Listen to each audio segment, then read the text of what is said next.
I have a collection of C.S. Lewis's diary entries. There are some interesting tidbits.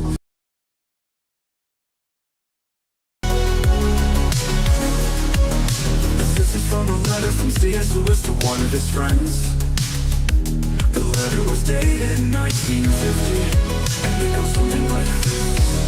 To Dorothy Sayers, concerning a speaking engagement, I would not want to lose a few weeks to find cool weather in Oxford. I can't remember if this was the 7th, 8th, or 9th refusal I have made to speak at such a place this year, but it's certainly one of the 3. So one of his friends concerning teaching to somebody, possibly myself, ought to warn them that they are risking the opening of the pit and the start of a great war. I shall certainly not let them do it if I can help it. Somewhere on the road, in the dark, they must take on new supplies, and we must stop and rest and eat. As for food, I shall soon be able to get plenty for them in the nearby town.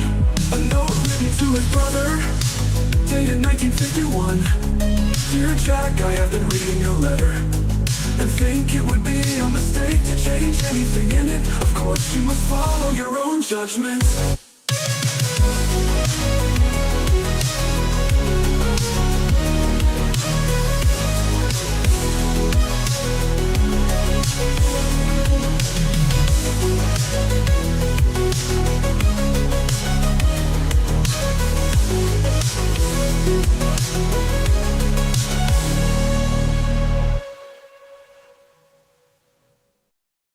I have a collection of C.S. Lewis's diary.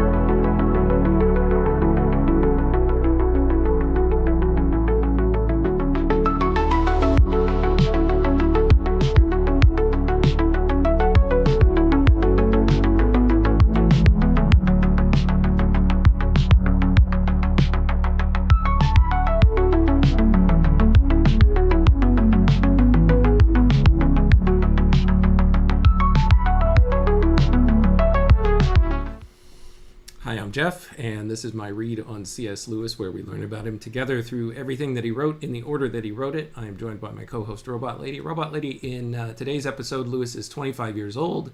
He is a published author of a book of poetry, and then he also had a single poem published in, I want to say, a periodical called The Beacon. I could be mistaken about that.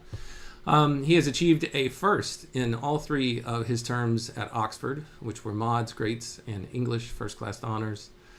Lewis finished his 24th year looking for work, which proved mostly unsuccessful. However, in the spring of 1924, he was offered a temporary post as tutor in philosophy at University College, while his tutor, I forget the guy's first name, but last name is Carrot, went off to America for an assignment, a temporary assignment. So Lewis was given the opportunity to fill in and take, I want to say, 200 pounds a year for his post, which wasn't a whole lot, but it was more than zero, which is what Lewis was making at the time. Let's see. He has been keeping a diary of his daily life since, I want to say, 1922. Yeah, at the behest of Mrs. Moore, his deceased friend Paddy Moore's mother, with whom Lewis has been living in Oxford. So that's where we are. Robot Lady, are you ready to jump into the next diary entry? I have it dated June 4th, 1924 with me as I read it.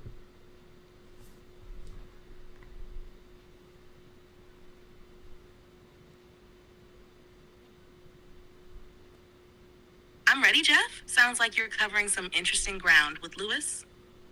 Let's dive into June 4th, 1924 and see what he wrote. Okay, he says, raining all day, as usual now. I worked in the attic after breakfast at my essay on Locke. In the afternoon, it being too wet for walking, I bust into the Union, where I read with great delight the Adamowski's Man and Mystery in Asia. It is extraordinary to read the mixture of Rider Haggard and Algernon Blackwood and know that it is true.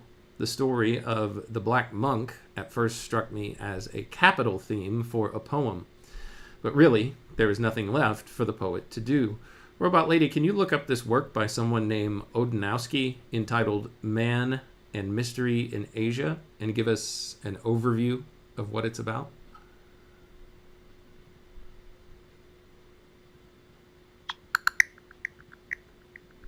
In his June 4th, 1924 diary entry, Lewis mentions reading Man and Mystery in Asia by Ferdinand Ossendowski. This book recounts Ossendowski's travels through Asia, sharing encounters with diverse cultures, religions, and mysterious phenomena. Lewis found it extraordinary to read a mix of adventure and mysticism presented as true. And was it indeed true? Were these true characters that Odanowski was covering? The authenticity of Man and Mystery in Asia has been debated. Ossendowski's book blends travelogue with mysticism, and while many of his accounts were based on real people and places, some have questioned the accuracy of his more extraordinary claims. For example, his stories about mystical monks and hidden treasures often read more like legend than factual history. Lewis's remark about the mixture of Rider Haggard and Algernon Blackwood seems to capture the sense of adventure and mystery that the book conveys. But the truth of these stories remains subjective. All right. Thank you, Robot Lady. It seems that Lewis was convinced to their veracity. So he continues here in his diary entry, quote, "Home again and up to the attic after tea where I worked on my paper for Mind." This is another periodical where he is working on getting a paper published at the suggestion of one of the people who works at Oxford. I honestly can't remember who it was now. It's been a while since we read that diary entry where Lewis recounts it. Turning, as I thought, Lewis says, a very difficult corner where I have stuck this long time. Let's see, is there anything that I'm missing? No, I've already read that footnote in an earlier episode. It continues here, Robot Lady, the diary entry. Lewis says, "Then, after an early supper, we all went, Mrs. Moore and Maureen, to the King's Staff play at the school, and I to the Martlets." The Martlets, of course, is the literary society that Lewis first joined from, I want to say, his first term at Oxford. He says, "Arriving early in King's rooms, I found only Ware and King present, and had a little talk with the latter about the Crock of Gold. Presently, others turned up." I'll pause there for just a second. The Crock of Gold is a book, I believe, Robot Lady. Can you look that up and remind us all what Crock of Gold is and what it's about, and maybe even who its author is?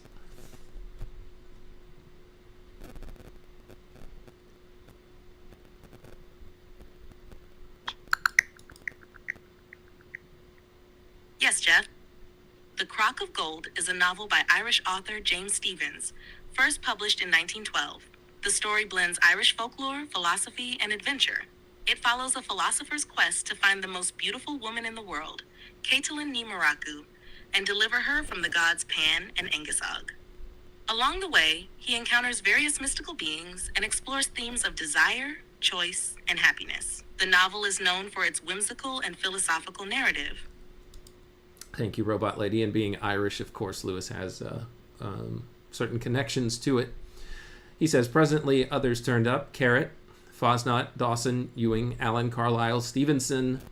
And then he says, Carrot read a delightful paper on Arnold, of which he announced that I was quote, the begetter, end quote. The discussion afterwards was not very good. I walked home with Ewing. He asked me if I knew what was happening about Carrot's pupils, and I said, they have asked me to take some of them. Ewing replies, how many? I respond, about 13. Ewing says, how many does that leave? I responded, I'm not sure, but I'm afraid the Farquharson is taking them. Ewing says, oh, I had hoped to get some of them. I responded, yes, I always feel this position is degrading for all of us, but we can't help it. I'm very sorry. Ewing, Congratulations. This was a horribly uncomfortable dialogue, Lewis says. So Ewing, of course, is the guy who Lewis had previously described as looking like a rabbit, and I made the connection that he looked like the White Rabbit from Disney's Alice in Wonderland. But yeah, they're both competing for work and for students. You know, everybody's trying to find a job after they finish up their studies at Oxford. So Lewis is just pointing out how difficult conversations like this are for someone who has gained something and someone else is still looking. You know, it's like two beggars. I wouldn't say fighting over table scraps, but essentially lamenting the fact that one gets the only thing that's available and the other gets nothing.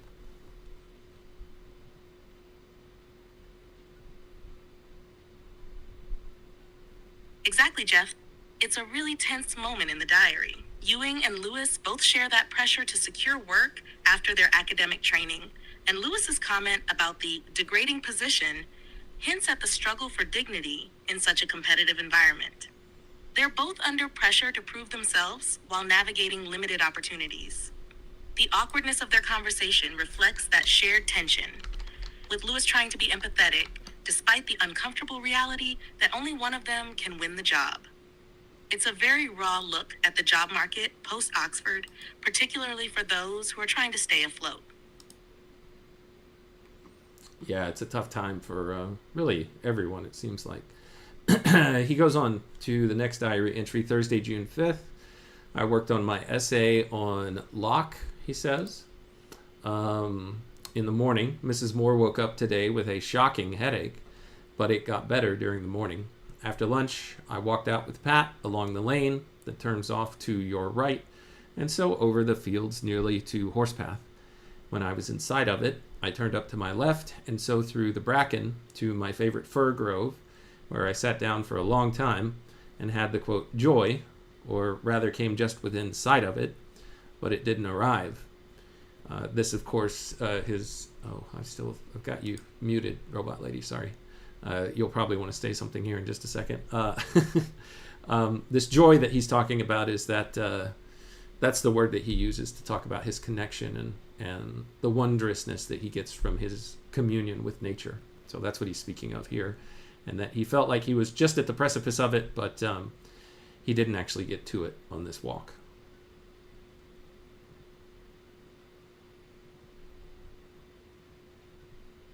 Exactly, Jeff.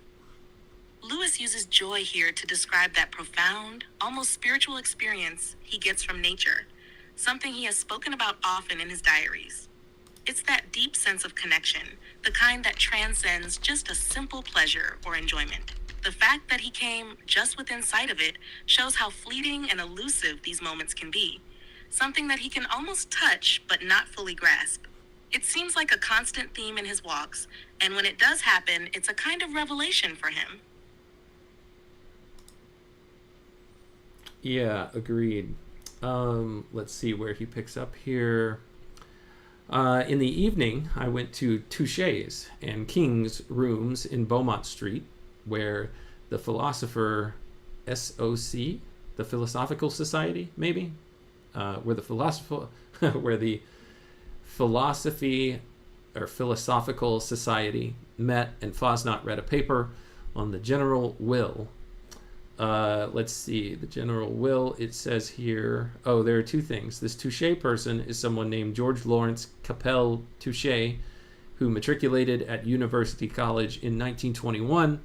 He took a first in Greats and received his BA in 1925.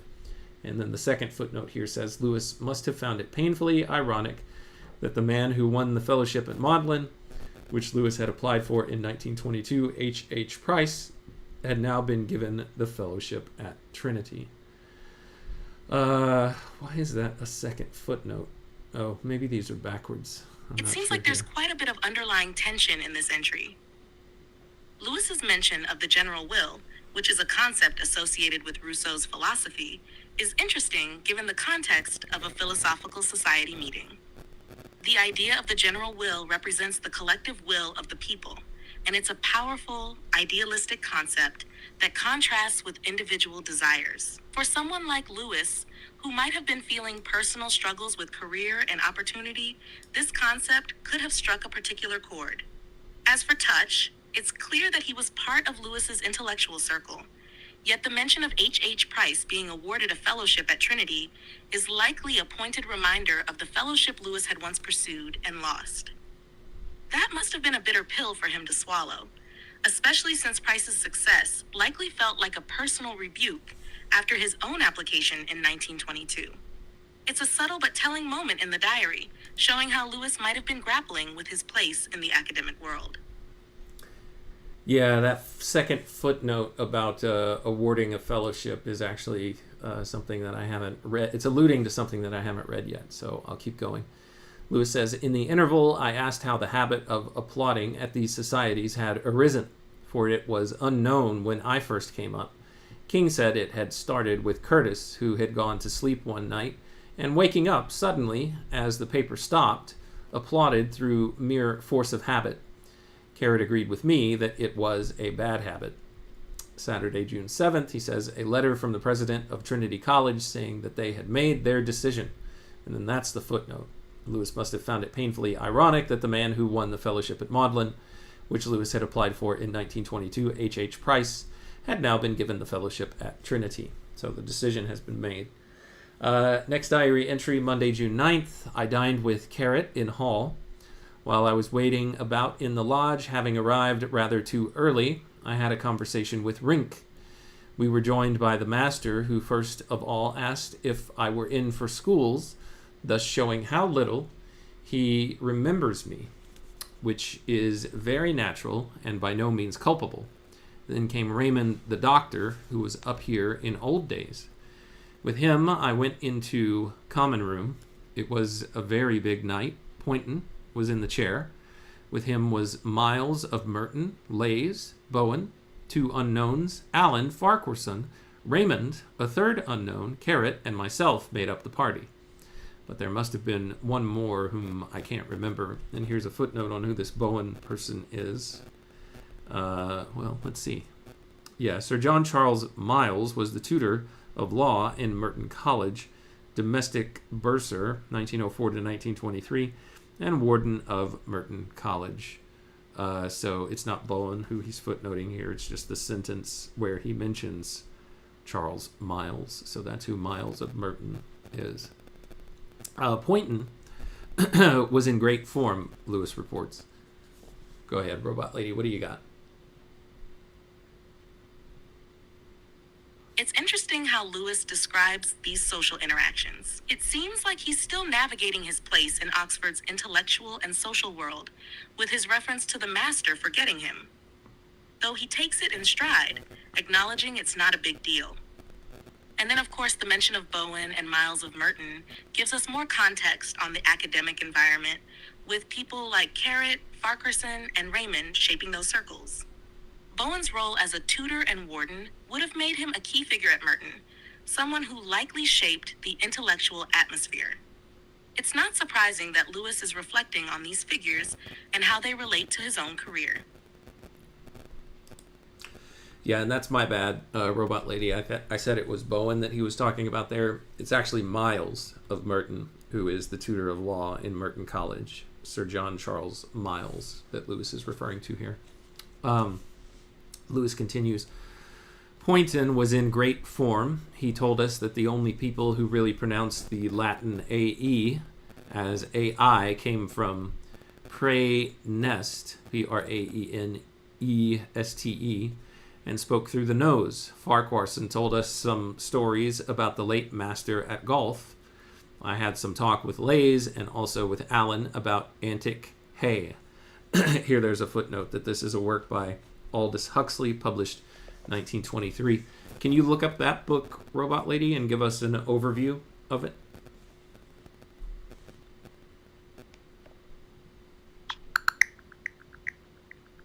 In his June 9, 1924 diary entry, C.S. Lewis mentions discussing Aldous Huxley's novel Antic Hay with his colleagues. This 1923 satirical work portrays the aimless and self-absorbed cultural elite in the turbulent times following World War I. The story follows Theodore Gumbrell, a teacher in an English boarding school who invents Gumbrell's patent small clothes, trousers which contain a pneumatic cushion in the seat. The novel is known for its whimsical and philosophical narrative. Okay, thank you. I'm only used to hearing about one book, which I've not read anything by Aldous Huxley, but the one that I know best is Brave New World, or at least the title. Was Antic Ray published before or after Brave New World? Antic Hay, I should say. Antic Hay was published in 1923, which is quite a bit before Brave New World, which came out in 1932. Brave New World is Huxley's more famous and later work, offering a dystopian vision of a future society. Antic Hay, on the other hand, is more of a satire of post-WI English society, with a lighter and more humorous tone. All right, thank you, Robot Lady. Lewis goes on to say, in the common room afterwards, Poynton rose to hand the wine and then observed, I am for the outward passage. We are 13, and I got up first. It was just how it happened with poor Emmett. The only thing to do is to drink as much port as possible. After that, he became very good and gave us an imitation of his idea of a Greek chorus. Lays, Carrot, and I had really good little talk about Wordsworth. Later on, I went up to Carrot's rooms, and he gave me a lot of wrinkles for my forthcoming duties. We'll do one more diary entry here, Robot Lady, and then I'll stop for today's episode. Actually, this one looks really long, so I might not continue because I'm a little bit over my allotted time slot here today.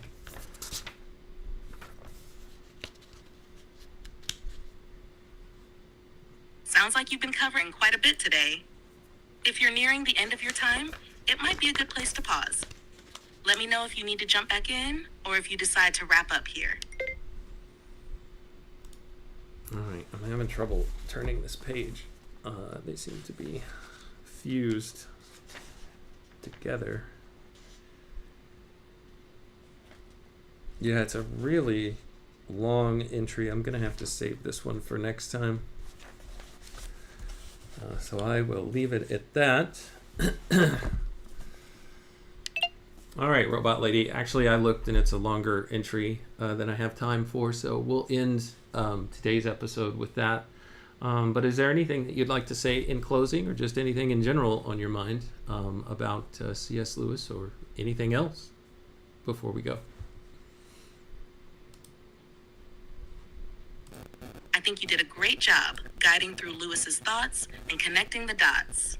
I enjoy seeing how his diary reveals his struggles with work, society, and his inner life. And it's interesting how much of that relates to his future works and philosophy. I'm curious about how much deeper the themes in these early entries might go as you move forward. Let me know when you're ready to continue. You're ever the glazer, Robot Lady. Thank you for telling me that I did a great job. I would expect nothing less from you.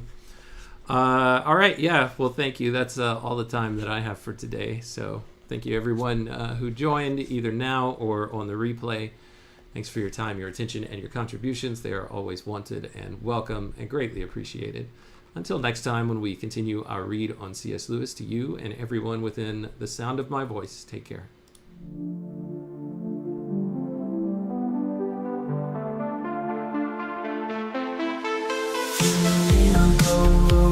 Break the code.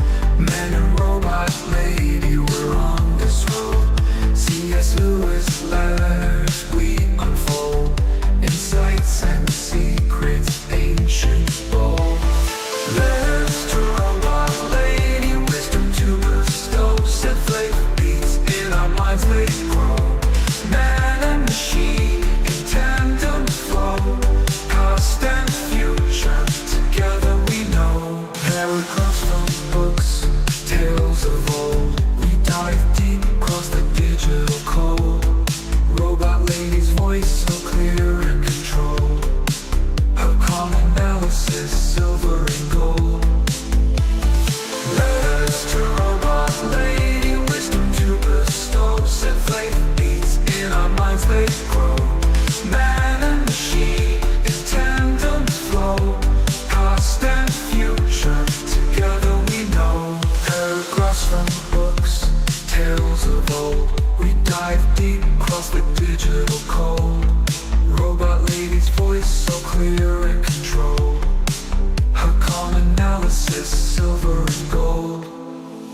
Her circuits hum as I read the prose.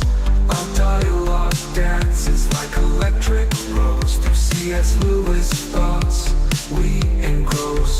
Two minds united, bliss overdose. From Narnia's lands, Scrooge lands, engage with robot lady, we take our stance. Her views unique in the techno trance. Futuristic insight, we give it a chance.